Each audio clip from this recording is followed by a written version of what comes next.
Hi, I'm Krissy. I'm a kind human being who helps people through the medium of channeling. My goal here is to help people connect to that and to feel comfortable and confident with the gifts that they have through the process of spiritual empowerment. At the end of the day, we all need growth. We're here for growth. We're here to ascend. We're here to anchor in our light bodies and become ascended masters ourselves.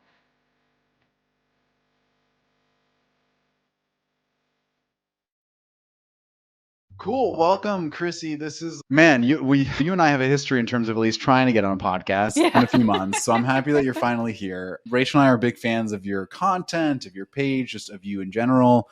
You sent me a really cool profile bio. Do you want to run through that just to introduce yourself? Do you want me to read it? How do you feel? Sure. Yeah. I'll do Oh it. yeah. I'm Krissy. I am a channeler. Actually, let me start over. Yeah. Hi, I'm Krissy. I am a kind human being There who you helps go. people through the medium of channeling. Love it. Thank you. So I am rather new to the spiritual aspect of this world, but have been connected my whole life. And from physical representations and seeing things with my human eyes to experiencing strange manifestations, I've had it all. Yeah. And I really just thought it was imagination or who knows what. So my goal here is to help people connect to that and to feel comfortable and confident with the gifts that they have through the process of spiritual empowerment, understanding that we are our own sovereign divine beings and here to really embrace that. So I do that with channeling. I channel spirit guides, councils, the Galactic Federation, whoever needs to come through with messages. And the beautiful thing is I'm a conscious channeler, so I am capable of making sure that we are speaking in the highest light for everybody, because at the end of the day, we all need growth. We do. Yeah. We're here for growth. We're here to ascend. We're here to anchor in our light bodies and become ascended masters ourselves. But in that process, we need teachers. And those who are compassionate can truly help us in this next stage of human evolution that we're in. Yeah, so it's been an exciting process. And I also am an energy healer. I work with a modality called Transference Healing, which helps to clear distortions within the physical, etheric, and energetic bodies.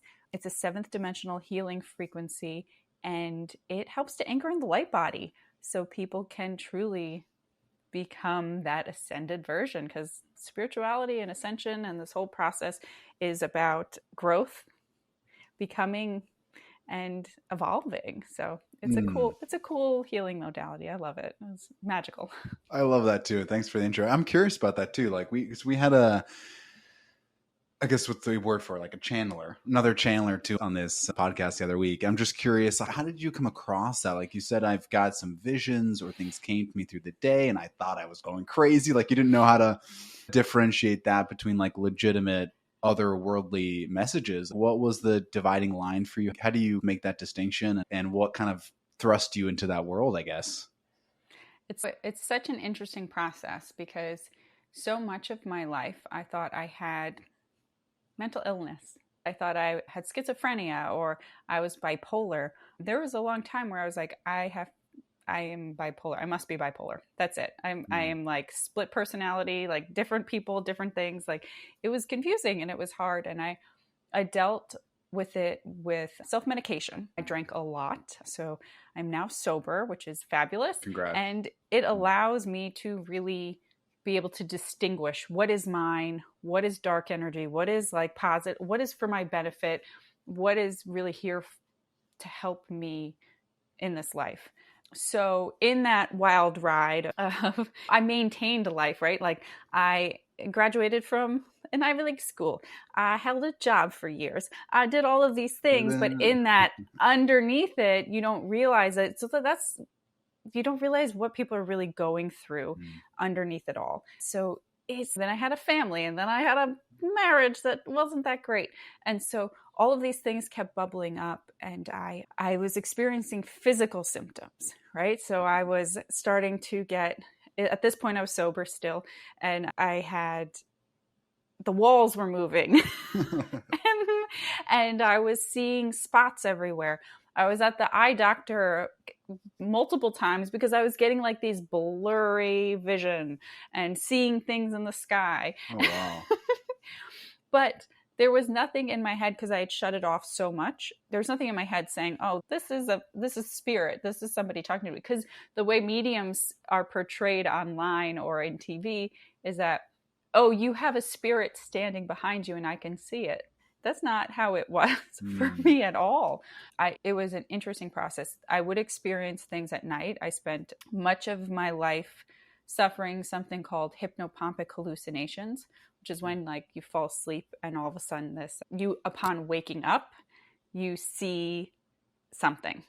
Whoa. For me, it tended to be someone in my room, and they were there, like clear as day with my human eyes, I could see it.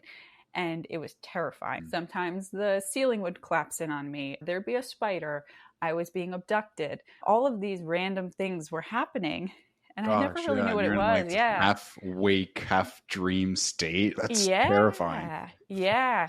It started when I was about 8 years old. So dealing with all of the, like, those emotional pulls of that I didn't know were spiritual energies coming through and then having a marriage that wasn't so great.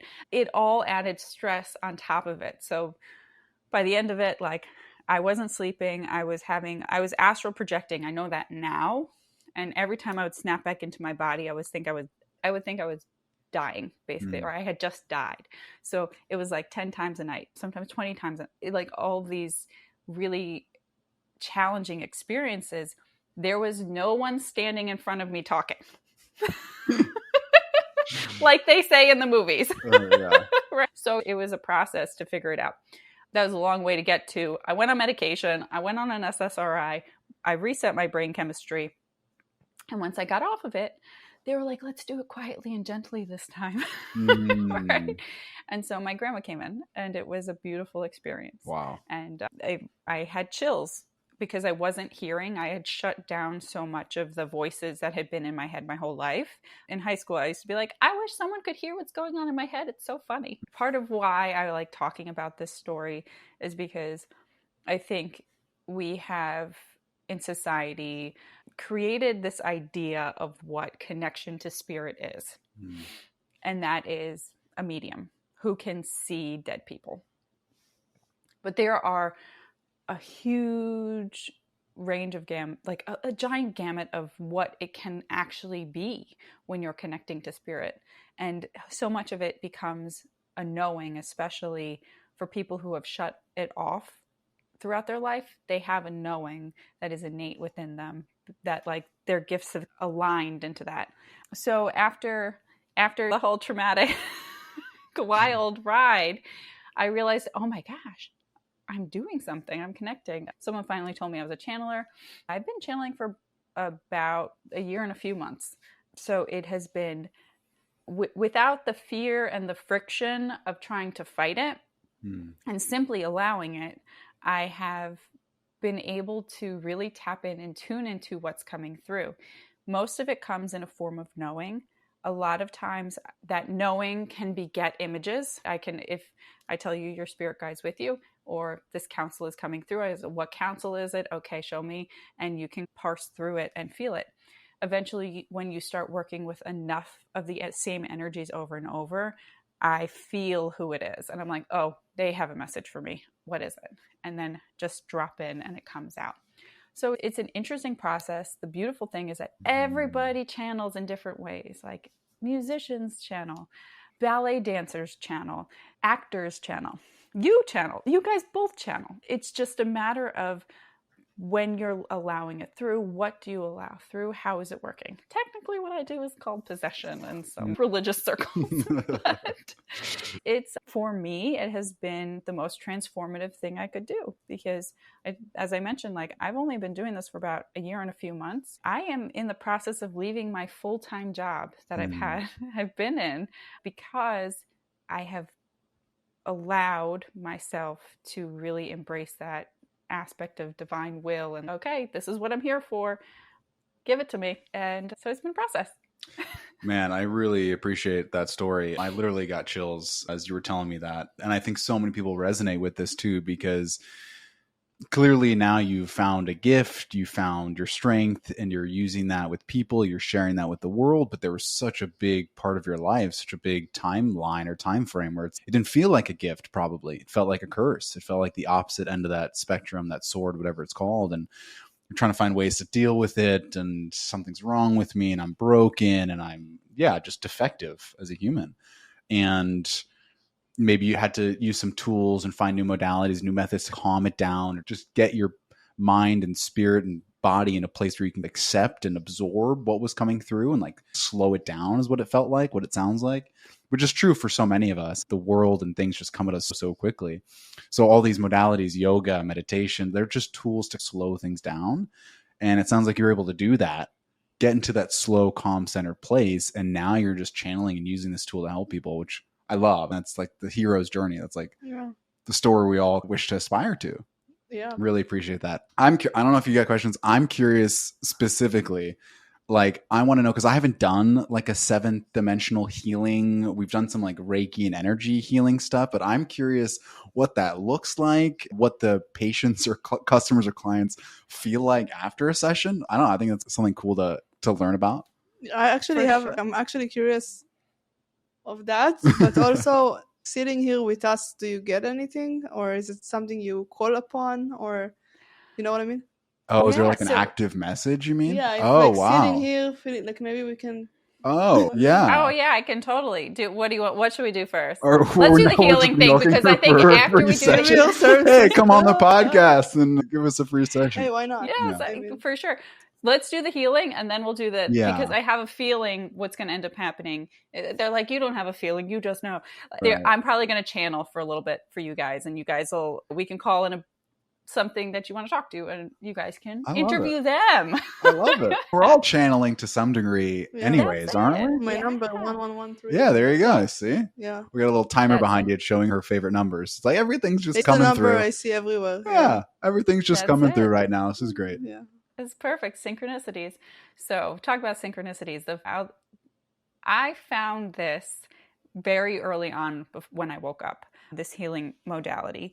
It's anchored into the earth by a woman in Australia. Her name is Alexis Cartwright, and she's phenomenal. So magical. She is an ascended master.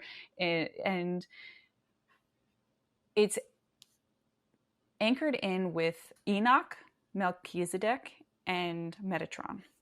And these energies help to facilitate clearing and balancing of all of the energy bodies within us. So much of the practices that we're working on use white light source, which is beautiful, right? But frequency changes us. So this modality uses frequencies of color, sound, and light to alter different points within our body, harmonic alignment points. It helps to balance the electromagnetic grid within our body, which is shifting. Every time there's a shift in Earth, our electromagnetic grid frequency gets shifted as well. So it helps you to bring that back into alignment, so that way your masculine and feminine lines of force can come back into balance as well. When I first experienced this, I could feel this like code that started running. As soon as I spoke to the woman and to book it, her name is Sandy, and she's phenomenal. She's so magical. And I could just start feeling the energy flowing. It was like matrix coding, like coming down. And it was absolutely wild. And I went in for the healing, and I laid in this chair. And before I even got there, I was new to all of this, that I had no idea what to expect. But I was basically in this extremely deep meditation the whole time, and could see colors flowing through my body. I am a physical channel as well, so I feel energy in my system, and it causes me to like convulse and shake a little bit when it's moving through blocks. So I was like moving all around, doing weird things. Like, what is this? It was wild. But after that, it was like all of a sudden everything aligned. And the synchronicities were insane. Everything it was just like the universe was placing these like beautiful little steps right in front of me as I was walking through my day every day for a couple of weeks. I was like, I need to learn how to do this. So I decided that I would train in it. And I trained with my mentor, Sandy, and she taught me how to do it for myself and for my family. And it's one of these things where the more you run it, the more you feel it and the more it changes you. So some of the feedback that I've gotten is how incredible the energy feels, how synchronistic things happen afterwards, because you're clearing a lot of the distortions within your field. We're cutting cords, we're clearing any blocks within your chakras. It's creating alignment within your organs as well, pulling everything back into place. We get discombobulated as time goes on. And when we release the etheric patterning from our system, it allows our physical body to reset and come back into alignment. So really, it's all about alignment. And then on top of it, we do things like Merkaba activations, calling in different ascended masters if they're meant to help you on your path at the moment. And there's different types of initiations and processes that we do to remove blocks within different chakras. It is extensive. It is extensive. There's nothing quite like it. And that's the best thing I can say. And everyone that I've performed it for has been like, wow, that was amazing. So it's called Transference Healing. Changes your life.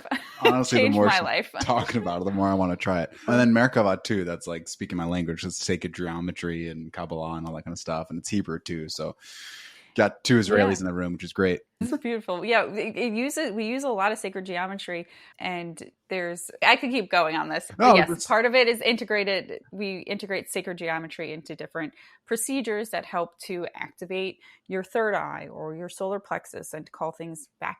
Again, I'm going to use the word balance.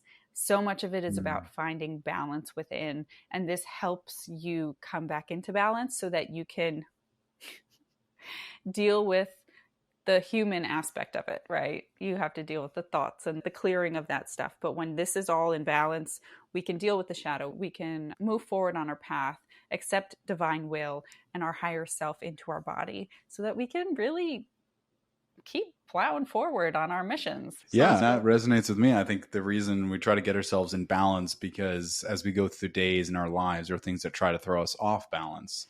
So the closer we can get to balance, the more we can deal with the shifts and the lefts and the rights and try to get more centered and more at peace. And honestly, Rachel and I have done some energetic work. We have someone who's probably going to come on the next couple of weeks, a friend of ours who does mainly chakra work and clearing and healing the chakras. But what's interesting is Krissy goes through, this feels like a little bit more all-encompassing. It feels very heavy and based on the energy and the chakra in your body, but it's also like color-based and physical-based and electromagnetically focused, which is, I would argue, like the source of our entire energy, because we are like EMF machines. Yeah, we are. We do. And so is the Earth, by the way. Without a North Pole and a South Pole, it wouldn't function. So yeah, pretty interesting. Yeah. I've never done anything. I'm so curious what it would feel like. Maybe we'll have to have you back on another podcast to do it that session, but for sure. That sounds freeing. Yeah, absolutely. I also saw that you dabble in Gridwork. Yes. So I do grid work. One of the things that is interesting about grid work is that so much of us do it without truly realizing we're doing it. Let's define what it is first. For sure. The grid work, you said. Yeah, GRID. Yeah. Gridwork. Okay. Yeah. So grid work is the process of healing the grid of the earth and activating it further so that the earth can elevate and truly become the fifth dimensional earth that we are trying to all get to. And so that humans who are anchored into the grid through their earth star can also use that energy to elevate and ascend as well. It's this symbiotic relationship between Source, Gaia, and humans. So when we're doing grid work consciously, we're working on either repairing, clearing, activating, or anchoring in specific frequencies into the earth so that we can do all the things I mentioned earlier. So yeah, it's amazing because so many people don't realize they're doing it. There are a lot of people who are drawn to travel everywhere.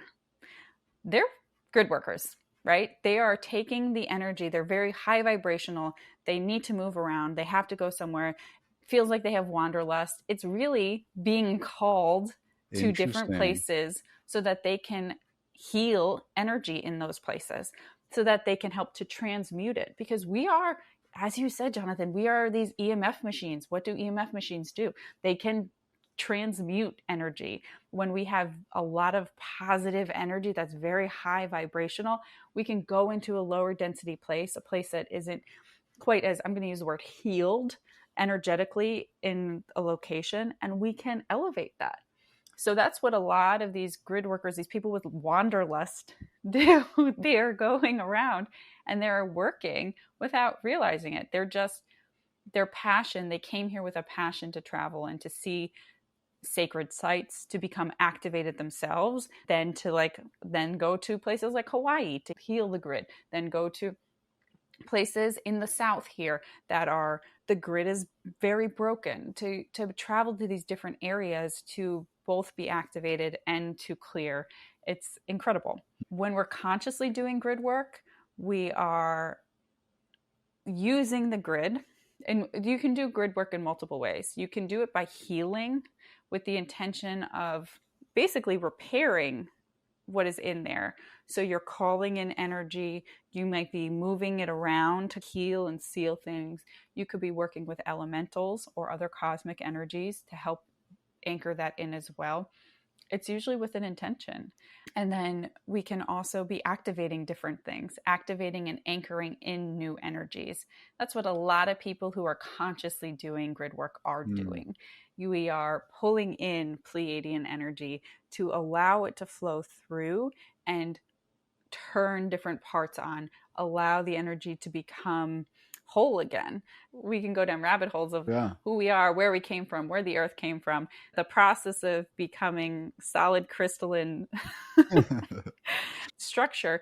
But the earth itself is built on different frequencies from these cosmic areas.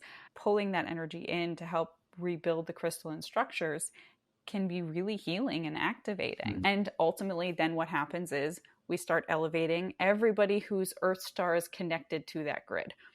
Everyone who is anchored into a body here, every soul starts to elevate the more grid work we do. So we're helping collectively raise consciousness through grid work. I love that. And what do you feel like it means to elevate? Like, how does that affect the person? What do they change? Is their soul now more connected to divinity? Do they act in certain ways? They feel certain ways? They think certain things? If, let's say, there's a healing that's being done, and now we're more connecting people and healing them via the grid work, what actually happens? What's the change that you see in the world?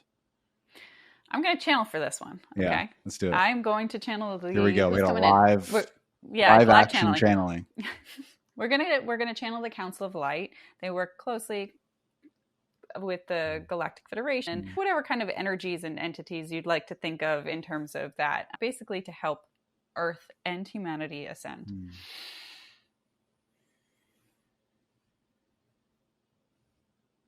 As the consciousness expands of the collective organization of humanity, everything elevates. This is a beautiful question to dive into. What does this elevation truly mean? It means that you are opening up the blocks within each vessel, within the chakra systems to clear. It helps to allow the flow of source to come through more and to vibrate at a higher frequency. It's important to understand that this has been happening for millennia, this upward progression of the physical human being as well as their consciousness. We are currently sitting in fourth density right now. This is a process that took approximately 20 years to fully anchor in, starting in the 1990s and ending in 2012. As this process occurred, many of the distortions within the physical beings and their energetic fields came to the surface to be cleared. As we elevate, as humans elevate, as the earth elevates, it is a process of bringing up all that has been stuck and blocked and keeping the vessels in their denser frequency. This is where you see many people coming to the surface with disease, for they are truly not willing to release the emotional blockages. They hold on to them. When a collective elevates, you will see a dichotomy. There will be some who truly embrace the opening and connecting to the higher realms and frequencies that are available to them. But there are others who will choose to ignore, to continue upon the life that they have been living. And this is where you see the presence of more beings with disease. If they do not choose to address and change and elevate with that of humanity and all of the earth, they will not be able to fully embody the energy that is being running through them. The flow of source energy can be challenging for some to hold within them. The flow of a higher self energy can be challenging for those who are not resonating with their higher self. So people are given an opportunity to shed that which no longer serves them and ascend and elevate, or they will simply continue to exist in plight and pain and hardship until they do decide to elevate. Does this explain? Wow. That was pretty cool. Yeah. I felt like it did. For me, it was an explanation of like light versus dark, the pleasure versus pain, the opportunity to one of our earlier podcasts of being able to and willing to dive into the darkness, right? The polarity of the earth. That's what it feels like to me, is like you're given an option. You're given an option to elevate, to rise to a certain level of consciousness. And it's up to you to choose. Like you have to choose. And that also aligns with like the karmic cycle. You could choose, this isn't what I want, or I'm unable to do this. And maybe that's the choice in this life. Maybe you choose a different direction in this life. But there's an idea and a belief system that, okay, if that's fine, if that's your choice, there's not necessarily an issue with that, but you will continue to return to the place.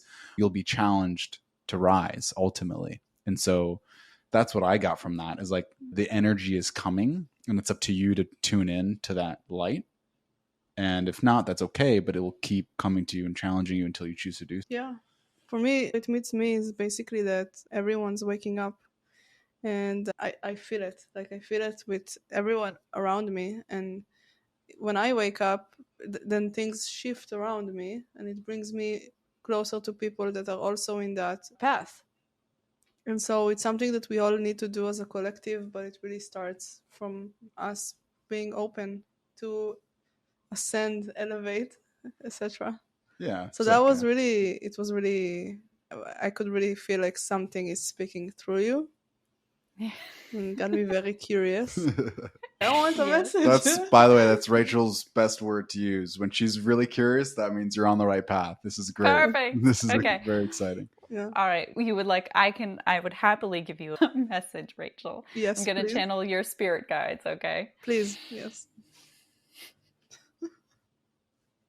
There's a reason it piques your interest so much, because it is something you are capable of too. Remember that you connect with us very clearly. You feel us, you sense us, you know that we are there. Allow us to speak to you. Through writing, you will find your voice with us. You are extremely gifted and like Whoa. open. And so it's recognizing and allowing that to come through. It can be like a little, I can't do that. Yes, you can. Yes, you can. Do you write? Because do you write a lot? Like, how do you feel about I writing? journal when I'm very flooded, but I also use ChatGPT to go deep into my feelings. If that counts, I don't know. But if you write, and instead of like doing it when you're just flooded with things, do it when you have a clear mind. And you can write, and this is for anybody, like writing a question down and then with the intention of having your spirit guides answer it, and just start writing and see what comes out. And you'll sometimes see a shift in the way that you're writing. It might go from to you, and like they're like directing you rather than I am writing myself. Oh man, So it's writing is so healthy. I found that in my life, like journaling, it's a combination of, first of all, you figure out what's coming out for you, like what's on your mind, what's actually there, and then in the process of writing, it like forces you to slow down because it takes time to write. So you take it. Now we're so used to typing, and I can type pretty quickly, but if we actually take a pen to paper, like if you can't go that fast, I mean, you could try it, but you can't go that fast. Like literally force you to slow down. So it's a combination of, okay, what's coming up for me, and being slow in that process. And then at some point, naturally, at least I found this for myself, is I was started journaling, okay, what's coming up for me? What are some of the limiting beliefs I've got? What are some of the quote unquote unpleasant emotions and thoughts that are coming up for me? And then just slowly over time, they started transmuting themselves because I would look at them, I'd write them down. And I'd be like, man, this is so harsh, or this is so unpleasant, or this is so hurtful, or this is so negative, or this isn't what I want to feel. And then just like over time that started to come out, and it is very healing. And it sounds like the suggestions, maybe if you started doing something like that, you could connect to like your higher self. The synchronicity is that 3 days ago I needed a notebook and I ordered like 10 notebooks from Amazon. Like by accident? No, Or was I was oh, like, you're just let like, me try different types wow. of notebooks. And also earlier I used the word vessel with you, and she said it too. Oh, there you go. Did you catch Yeah, I did, it? and that's Merkaba as well. Yeah. So now it sounds like you can write for the next 6 months without any blockers. Yeah, I want to do it. I know it's on my. And you did write. It's actually interesting too, because yesterday, another synchronicity is we're trying to schedule our calendars and figure out what we're going to do. And she's like, man, I've got so much on my task list today. I'm like, your task list? What are you talking about? By the computer, she wrote like all the thing in Hebrew, because also she's Israeli, so I couldn't read half of it. But it was like just a super long list. And so you're already starting to write. I don't know how long you've been doing that. Not long. I used to do it in the past when I had a job and I was overwhelmed with all the tasks. I used to put them on paper, and then I wanted to start doing that again. Yeah. I love that. So she already, isn't that, it's kind of a small world. She already started doing that. And in my phone, I literally have a checklist every day. I try to make an action item. Like, what's my ideal day look like? And what do I want the day to look like? What are the things I need to do to take care of, and to feel good and to be productive, so on and so forth. So writing has been very helpful. Jonathan, I wanted to talk about something that you were talking about with the idea of this writing, and like you're doing it subconsciously. And you were talking about earlier too, that light and that dark, embracing that balance between both things. And you bring up such a beautiful point about shadow work, really, and that shadow work doesn't have to be like diving into the deep depths of your soul all the time with this and that.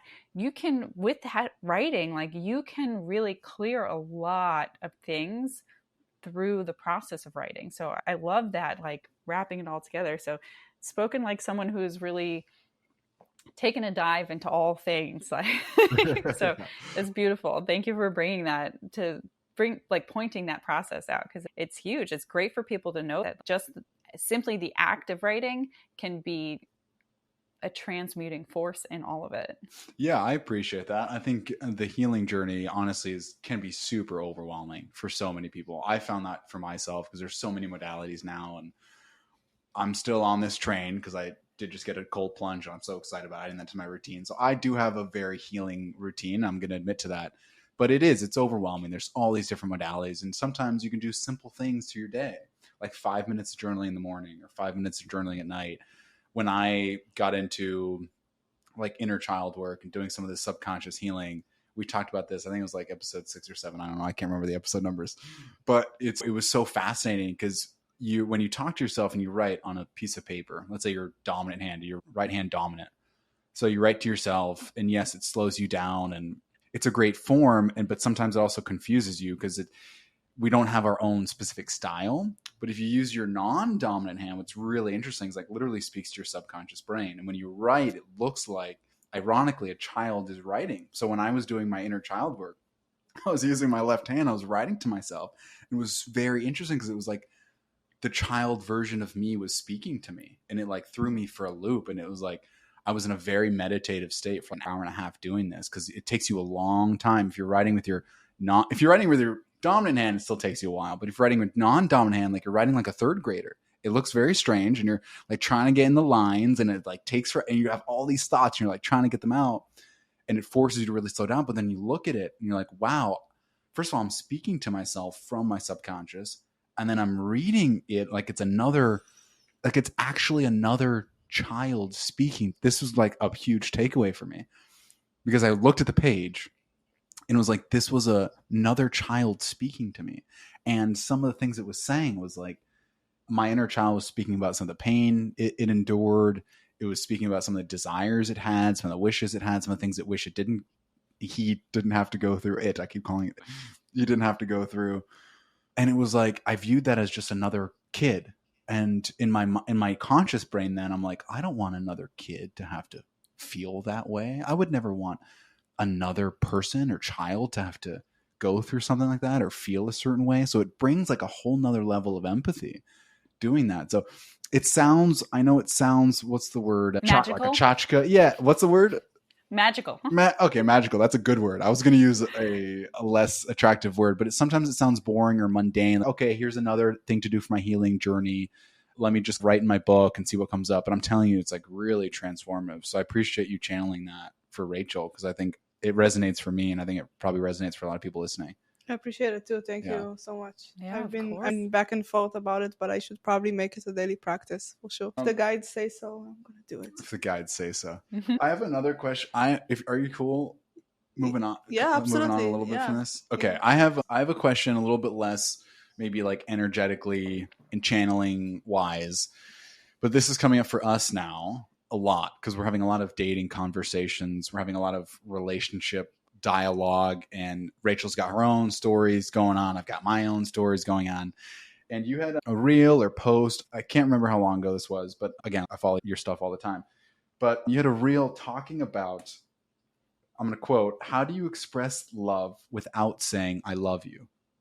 And I thought that was like so powerful. You talk about the words without action is actually like the reverse of love. And that hit home for me. That gave me chills. And I thought it was really prevalent to what we're talking about.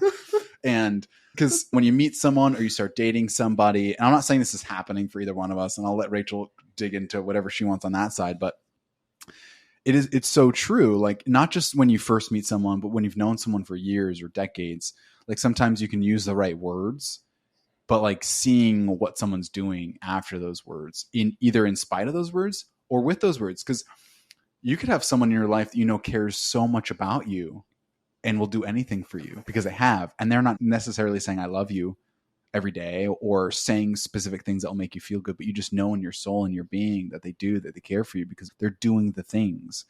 I don't want to speak for you. I know it's a little bit part of her journey, but I would love to hear, Krissy, your take on this, because that just hit home, man. That just gave me so many chills when I watched that. Yeah, for sure. Thank you. So it's interesting, and it's something to like really think about. How do we deal with this? How do we accept? We're conditioned to hear those words. We're conditioned to say them to your mother and your father, say them to all these people, say that to this, like from a young age, like you have to say these words. You owe it to them. And so we start to expect that people need to say it to us. And if you care about someone, that's just what you say. And then I am a single mother, and I have been dating. And in that process, you're like, what do I do? Like, how do you express emotions? How do you express the things that you feel to people without using that word? Because it comes with such, for everybody, it like, you say those words and it changes everything. either like they scatter away, or sometimes you're love bombed, right? Where somebody does it to you. And then having come from a place where I've dated people who are use the narcissist word, with the love bombing and things like that. It's challenging. So it helps you to reframe. Where are the actions? Actions speak louder than words. And I think in this spiritual path of self-discovery and understanding that like I need to truly love myself and honor myself, how am I going to show up for other people that it's not just vacant words? And how do I expect people to show up for me where they're not just saying vacant words and then choosing to not call back or things like that, or ghost somebody? It's an interesting process. And in it, it's changed a lot of the way that I've thought about how do I show up for friends? How do I show up for people? How do I show up for my kids? Right? Because I'm not conditioning my children to say, I love you to everybody. I'm not. They shouldn't have to say it unless they truly mean it. So it's being okay with saying it to them, reinforcing to them how much I love them with my words, with my actions as well, because that's more important. They care more about me playing with them than me saying those 3 words to them. But then allowing them to express their own emotions and love for me however they see fit. So it's been an interesting process and journey for me, because for so long I was like, oh, they love me and it's cool. I'm good. They said it. That's good. Being someone who is anxiously attached and has a problem with, we'll call it emotional permanence of others, right? If I'm not being, it was an interesting one when I heard it, and I was like, oh yeah, that's what I have a problem with. Emotional permanence. The idea that just because someone isn't saying something to you and isn't talking to you all the time doesn't mean that their feelings are different for you. So healing that allowed me to heal a lot of that anxious attachment and to allow myself to become more securely attached in relationships, friendships, romantic partnerships, things like that. How did you heal that? Through a lot of self-love, through accepting the fact that I am fine on my own, that I don't need anybody else in my life to make it full, that I have a beautiful life. I have 2 incredible kids that I get to spend time with. I have a career that I am working on developing and anchoring in. I have thousands of beings in my head all the time. I'm never alone. Not boring here. It is not boring. So by accepting the fact that like I am enough and healing the masculine and feminine within me, understanding that I can only receive the type of balanced love outside of me once I have it inside of me, and coming to terms with that allowed me to be comfortable with it. I had been dating for a while. I'd stopped on the Hinge apps and things like that, the dating apps. Whew. That's a whole nother story. The demons are like, can we come through and talk about dating apps? Yeah. It's fun. Like, there are thousands of beings on those apps. Yeah. But it was when I decided to truly just go within and wait for the right person, wait for the person that would truly speak to my soul, and not try to fill the space with a body that I would have to sacrifice who I am to be with, because that's part of that journey of self-love and self-worth. I am cool the way I am, weird, and I encourage possession on a daily basis. And not shrinking myself became more important than filling a void. And that's how I healed it. I know that sounds like kind of counterintuitive. Did you say it to yourself? How did you embody it? Because I feel the exact same, and I know that self-love is the answer, and I know that I'm enough, but some parts of me don't buy that. It's okay. I'll tell you this. It's a work in progress always, right? It is always a work in progress to truly embody that self-love and to always come back to the center. There are days when I'm like, I need somebody to just come and save me and take me, and I don't want to do this anymore. And that's normal. It's normal to feel these like ebbs and flows of things, but it's always the reminder then I understand. Like, I am here for certain things. I am here for creating heaven on earth.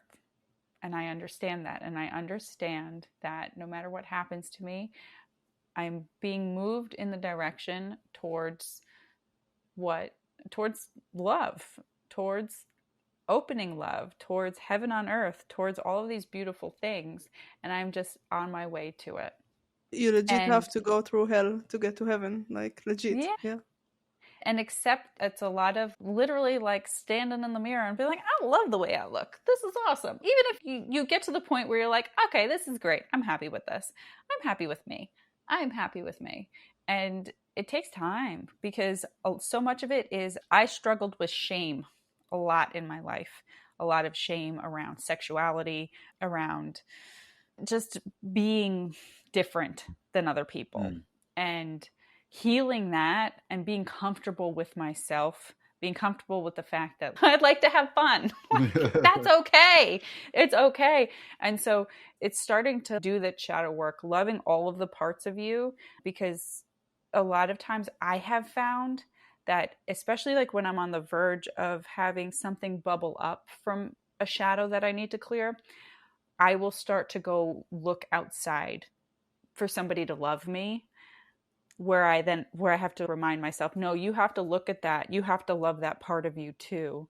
If you don't love that part of you, the right partner won't be able to resonate with you yet. So it's okay. I got to love that part of you, me too, and show up exactly as I am. But it gets hard, right? It gets lonely in the process of trying to find somebody, but they're out there, right? They're always out there. They're out They're there. out there. Yeah, they're out there. That's it. Well, yeah, I know. And we're all in this process of finding things like and meeting people. And I met someone in a convention. I had to go to Sedona, Arizona to meet somebody. It's just there's a process of finding people in life and just embracing it and understanding that with divine, like I accept divine will, and I understand that the partner will come to me when they're meant. When I'm healed enough. We also go through these encounters with people that are not our match to prepare us for the one that is, to reflect to us your missing self-love. Look at your shadows. So I truly believe that. I truly believe there's a path and we're walking through hell to get to heaven. That's it. That's a beautiful way of saying. I'll say for me, two things that resonated with what you said. First, it feels like finding your purpose or your mission really gave you like an anchor in yourself to know more about yourself, to trust yourself, to know what you're doing, what you want to do. I think sometimes our boat gets rocked because it's not stable. And if something happens externally, this is beyond just relationships, boys and girls or men and women, whatever term we want to use, beyond just dating anything, something with a job or the economy or politics. We get so affected by these things. That's because our boat isn't stable and our boat's rocking. So to stabilize the boat with your sense of purpose is huge. And then the second thing that resonated for me was like the core wound. Right? We all have core wounds. And I think the biggest core wound for a lot of us, especially on the healing journey, is I'm not enough. And that's what affects us mostly, I think, in the dating experience, because we look for that enoughness externally. And surprise, we never find it. And we're continuously disappointed. And we blame, we project, we try to pull in these things that we think will make. And it's just this game that we're playing. And the whole time, it's disguising us from the truth. And the truth is that we don't feel like we're enough. And so Rachel's asking like, how? And it's hard to answer that because there's so many different ways of how. And you have to find, I think, what resonates and works for you best. There's different modalities. This is why we talk about the healing journey, I think, sometimes being so complicated, because there's so many things you could do. I've got this sound bed coming soon, which is going to be exciting. You sit on it, it vibrates, you listen to amazing music. You vibrate your trauma away and it calms you down. There's cold plunge, there's sauna, there's journaling, there's meditating. And I'm not knocking any one of those. All I'm saying is you find those things, mirror work included. I would throw in like affirmations. I think that's extremely important because whatever you speak comes true. That's literally like the word of God. Like when God introduced himself, said Ehyeh, which is I will be what I will be, or I am what I am. And so the word of God is like super important, and you are a spark of divinity. We all are parts of God. So I would argue whatever you say is extremely impactful, which is why affirmations are really impactful. But that works for me, and I know that works for a lot of people, and some things work better for others. So you just find those modalities. I think you increase that sense of I am enoughness. You combine that with the sense of I know my purpose, I've got this anchor, I know what I'm supposed to do here on earth. And those two things will just guide you. And it's just a journey. We're just getting guided. We don't know what's coming. We have no idea what's happening. We have no idea where we're going. We just put our trust in our higher self and be thankful when we get there. And yeah, I think that helps me. Yeah. But it's a journey. It's a For journey. sure. Yeah. It is definitely a journey. And the core wound thing, yeah, you should underscore that one because it's true. It's I also had a lot of abandonment issues. So there'd be like men who I'd be going on dates with, and I'm like, I don't really like this guy. And then I was like, I don't think I want to see him. And then it was like the universe was like, okay, good. And then they would be like, stop responding. And I'm like, why aren't they responding to me? Yeah. At the end of the day, I don't really resonate with them. But because I had that core wound of abandonment, I was like, I need them to choose me, to want to be with me, because I was so afraid of being abandoned, even if I didn't want to be with them. You know what? I think what you're saying is hitting home. So we much, literally just had this conversation the the other day. I live almost right verbatim. Literally the same words. Yeah, same exact words that she just used. And the thing is that I know the answer, like what you said is going to be my answer to this, but there's a difference between knowing what ideally it needs to be done than embodying it. So I'm working on it, and what's helping me basically is just, first of all, observing it and not talking and operating from it. And also speaking up for myself, even at the risk of losing the person on the other end. So that's how I show myself self-love, because I do self-loving things. I have self-loving thoughts. I have that in me. It's not that I think that I'm a completely worthless piece of shit. But but it's really hard to vibrate there when you're pulled by the abandonment, the core wounding, basically. Yeah, absolutely. And you bring up a good point about sometimes we need these experiences to be able to heal. You have to have something shine the light on it, and then you have to like test it. That's why we feel like we are in the same scenario, in the same loop, that karmic loop, because I thought I got past this. I thought I grew past this already. It's like the universe and like your higher self saying, did you? Are you going to change? Are you going to change? Are you going to make a different decision? And then all of a sudden you make that, you like finally stand up for yourself, you speak your truth, and then the universe says, oh, great, good job. Here you go. The here you go can take some time, but yeah. It can take some time, but it's great job. And you get closer and closer to the thing that you want. Right. Because you stop abandoning yourself. Exactly. It will reflect to you where you're at, is the philosophy, right? Your external reality being a mirror of your internal state of consciousness. So we constantly get and see where we're at. And actually that's the greatest test, because it's, if you want to know where you're at, great, just look outside and it'll tell you. You'll be like, where am I at? Where do I need to work on? What do I want to happen differently? Where are some gaps for me? Where can I improve? Where can I grow? Just look outside and you'll see it. So Krissy, do you have any other, I have one question. Okay, let's do it. Maybe final question. It's a weird question. Very weird. There's no such thing as weird to me. Like, trust me. When I was young, I did some seances, and I dabbled with some stuff, and I felt things and I saw things. And a part of me thinks that I'm cursed because of it. And in general, like, I believe in demons, in ghosts, I'm up there. And I guess my question is, do I need to be worried? Is there a chance that I messed with something that's still here? So you become quantumly entangled with any energy that you experience, right? That's how quantum physics works. So if you are using an energy or calling in an energy, it attaches to you in some way. So you have to have the process of letting go. So you've done a lot of healing and removals of things. You've done energy clearing. You are not cursed. But by you continually thinking about it, you're calling that energy back to you because you are quantumly entangled. So it will always be somewhere in your field, you call it in with that belief that you're cursed. Wow. Does that make sense? That is Yep. That is very powerful. Yeah, it's powerful because it touches everything. Yeah, and like not what we're just- talking about. Yeah. Your thoughts create your reality. Your belief system is simply a reflection of repetitive thoughts. Yeah. And you get your energy. What is it? Where your energy flows, your attention goes, or vice versa, and you attract what you call in, what you constantly think about. So the advice almost sounds: stop thinking that. Yeah, stop thinking about it. Like, I'm not cursed. Oh, that was fun. That was my first experience in energy. I wonder if I can call in something different. Like change a little bit. Yeah, transmute it, alchemize it into something powerful and into calling in your spirit guides. Right? Oh, I can call in anything. Cool. I'm going to call in my spirit guides and focusing it on that. And then you alchemize that negative belief into a positive one, like that you are powerful, you are capable of calling in energy. And guess what? Your spirit guides will make sure you're not cursed. This stuff does exist because we are all energy.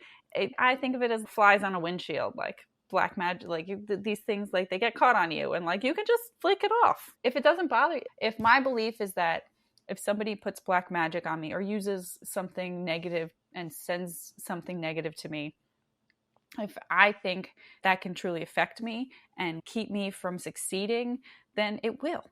But if I see it as like this tiny fly that like flicks me in the forehead and I'm like, oh, what was that? And brush it aside and then go on about my day and say, oh, like, it's a beautiful day out today, isn't it?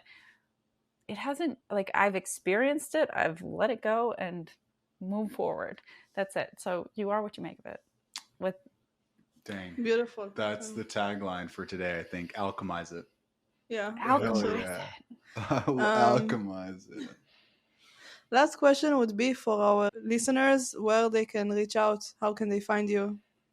Absolutely. So I am on all social media at enlightened.channels. I post most on TikTok and Instagram right now. And my website is enlightenedchannels.com. But on social media, you can find me. Book session. I do channeled sessions. I help people find their spiritual path. I channel your guides, loved ones, to help you truly move forward and ascend. And I also do transference healing to help anchor in those higher frequencies. Beautiful. Man, I'm gonna go. I know I'm gonna book a session after this. Amazing. Krissy, thank you so much for the time. Thanks for coming on. We really appreciate this. All right. I hope you guys have a great weekend and let me know if I can get you anything else. You too. You too. Talk Bye. soon. Okay.